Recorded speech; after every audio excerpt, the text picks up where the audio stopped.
حضرت عیسیٰ کی ولادت خدا کے معجزات میں سے ایک عجیب معجزہ ہے۔ حضرت مریم ایک نہایت پاک دامن اور نیک خاتون تھی۔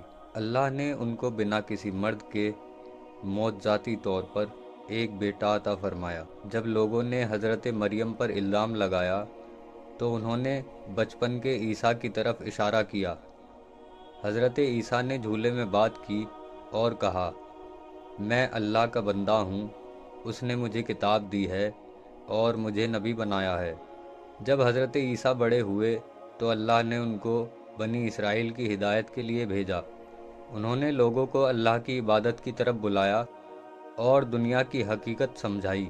اللہ نے عیسیٰ کو بہت سے معجزات عطا کیے تھے، جیسے بنا باپ کے پیدا ہونا، اندھوں کو روشنی دینا، بیماروں کو شفا دینا، مردے کو زندہ کر دینا، مٹی کا پرندہ بنا کر اللہ کے حکم سے اس میں جان ڈال دینا۔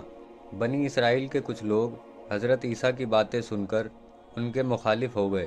ان کے علماء اور بادشاہ حضرت عیسیٰ کی تعلیمات سے خوش نہیں تھے۔ انہوں نے روم کے حکمرانوں کے ساتھ مل کر حضرت عیسیٰ کو سزا دینے کی سازش رچی۔ یہودیوں نے روم کے بادشاہ سے کہہ کر حضرت عیسیٰ کو گرفتار کرنے کی کوشش کی۔ اللہ نے اپنے پیغمبر کو ان کی سازش سے محفوظ رکھا۔